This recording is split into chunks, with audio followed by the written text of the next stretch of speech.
သာသနာတော်နှစ်2555ခုနှစ်ကောဇာတက္ကရာ1383ခုနှစ်နေုံလပိကျော်3ရက်2011ခုနှစ်ဇွန်လ19ရက်ရန်ကုန်တိုင်းဒေသကြီးမရန်ကုန်မြို့နယ်သာသနာရေးဝန်ကြီးဌာနသာသနာတော်ထွန်းကားပြန်ပွားရေးဦးစီးဌာနစမုသီရိဗိမာန်တော်အတွင်းဆင်ကျင်းပပြုလုပ်အပ်သည့်ဓမ္မသဘင်အခမ်းအနား၌လှိုင်မြို့နယ်ပြည်လန်း6မိုင်အမှတ်နဲ့မင်းတီဟာယရနာဆိုင်မိသားစုတို့၏အမတဒါနဓမ္မဒါနအဖြစ်ဖြင့်ဟောကြားအပ်သော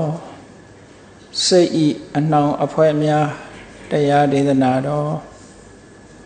ဒီကနေ့ညဓမ္မသဘင်ခန္ဓာကိုရွှေဘုန်းတော်သခင်ရှင်တော်မြတ်ဖရာဤမဟာကရုဏာဂုဏ်ကိုအာယုံပြုကာတိကျုဖွဲ့ဆိုအပ်သောဝန္ဒနာပနာမအာတိတဂါထာကိုရွတ်ဆိုပူဇော်ခြင်းဖြင့်စတင်ကြရအောင်ယောကပ္ပကောတိဟိပိယပမေယံကာလံကရွန်တောတိတောကရာနိခေရံကတောလောကဟိတယာနာထောနမောမဟာကရုဏိကတတတ္တယောနာထောဝိနိယမြာစွာတတ္တဝါဤချမ်းသာစီးပွားလိုလားတောင်းတဂုံပေါင်းခါသဖြင့်နာထအမြညာခြင်းရှင်တော်မြတ်ဖရာသည်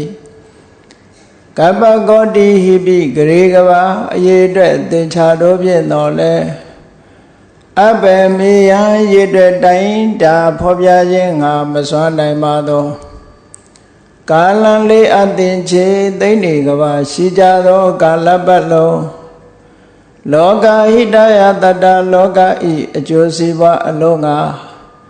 အတိဒုက္ခရာနိဥ္စာသက်ချင်လက်အင်္ဂါ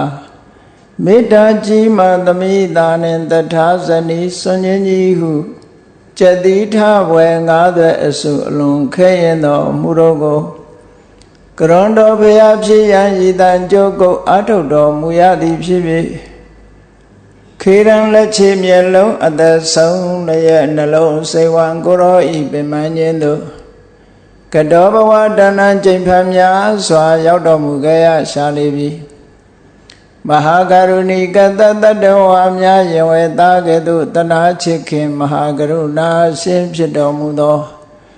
တသနာတသဝေနယများစွာတတ္တဝါဤချမ်းသာစီးပွားလိုလားတောင်းတဂုံပေါင်းခါသည်ဖြင့်နာထမြညာထိုရှင်တော်မြတ်ဖရာအား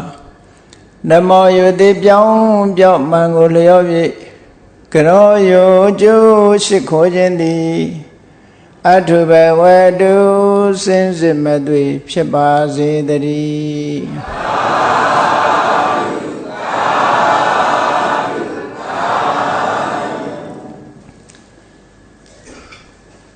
စိတ်ဤအနှောင်အဖွဲ့များပုရုဇဉ်ပုဂ္ဂိုလ်ရဲ့စိတ်ဟာအနှောင်အဖွဲ့တွေနဲ့နှောင်ဖွဲ့ထားခြင်းခံနေကြရတယ်ဒါကြောင့်မို့ပုရုဇဉ်ရဲ့စိတ်ကိုလွတ်လပ်တဲ့စိတ်လွတ်မြောက်တဲ့စိတ်လို့မခေါ်ဘူးစိတ်ရဲ့အနှောင်အဖွဲ့များဆိုတာမြတ်စွာဘုရားသခင်ကိုရောမြတ်ဟောကြားတော်မူခဲ့တဲ့စေတောဝိနိဗ္ဗန္ဒသုတ်ဆိုတာရှိတယ်စေတသောဝိနိဗ္ဗန္ဒဆိုတာစေတသောစိတ်ဤဝိနိဗ္ဗန္ဒအနှောင်အဖွဲ့များ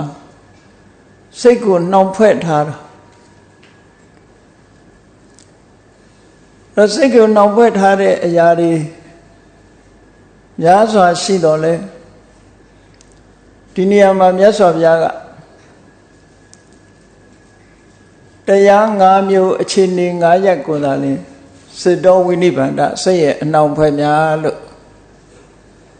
ဒီလိုဟောကြားခဲ့တာဖြစ်တယ်အများဖြင့်တန်ရောစဉ်7ပါးတို့ဆိုတာလေအနှောင်ဖွဲ့တွေပဲတန်ရောစဉ်နှောင်ဖွဲ့တာကတော့စိတ်နဲ့အာယုံ တွဲပေးထားတဲ့သဘောစိတ်နဲ့အာယုံကိုချီနှောင်ပေးထားတဲ့သဘောအဲ့ဒီရှုထောင့်ကနေပြီးတော့တန်ရောဇနတစ်ခုနဲ့တစ်ခုကွဲကွာမသွားအောင်ချီနှောင်ထားတယ်ဆိုတဲ့အဓိပ္ပာယ်နဲ့တန်ရောစဉ်ဆိုတဲ့တန်ရောဇနဆိုတဲ့ကထာကိုမြတ်စွာဘုရားဟောတာအခုဒီသုတ်တံမှာတော့စေတသောဝိနိဗ္ဗာန်စိတ်ရဲ့အနှောင်ဖွဲ့များဆိုပြီးတော့ပုရုဇဉ်တ attva တို့ရဲ့တဏ္ဍာမှာနေ့စဉ်နဲ့အမျှအဖြစ်များတဲ့စိတ်ရဲ့အခြေအနေတွေကိုဆင်ញံသုံးသပ်ပြီးတော့ဒီတရားကိုခေါ်တာဖြစ်ပါတယ်လောကမှာလူတွေရဲ့စိတ်ဟာကိလေသာတွေရဲ့နှောင်ဖွဲ့ချုပ်ကင်ထားမှုခံရရသည့်အတွက်ကြောင့်ထိုစိတ်ကိုမှီပြီးတော့ဖြစ်တဲ့တတိတို့ပညာတို့ဆိုတာအားမရှိတော့ဘဲနဲ့အားပြော့နေတဲ့အခြေအနေမျိုးကိုရောက်မိမိတို့ရဲ့နှလုံးသားမိမိတို့ရဲ့တဏ္ဍာမှာတဘာဝစိတ်ဆိုတဲ့တရားရှိသလိုထိုစိတ်ကိုနှောင်ဖွဲ့တတ်တဲ့တဘာဝတွေလည်းရှိတယ်ထိုအနှောင်ဖွဲ့ကနေလွတ်မြောက်စေတတ်တဲ့တဘာဝတရားတွေလည်းရှိတယ်အပြင်ကနေယူပြီးတော့လောက်ရတာတော့မဟုတ်ဘူးကိုယ့်ရဲ့တဏ္ဍာမှာစိတ်ကိုနှောင်ဖွဲ့မဲ့တရားတွေရှိသလိုထိုအနှောင်ဖွဲ့ကိုဖြတ်တော့ပြစ်ပြီးတော့နှောင်ဖွဲ့မှုကလွတ်သွားအောင်လုပ်တာလည်းရှိတယ်အဲ့တော့မြတ်စွာဘုရားရဲ့ဒေသနာတော်တွေမှာစိတ်ကလေးကိုဥတည်ပြီးတော့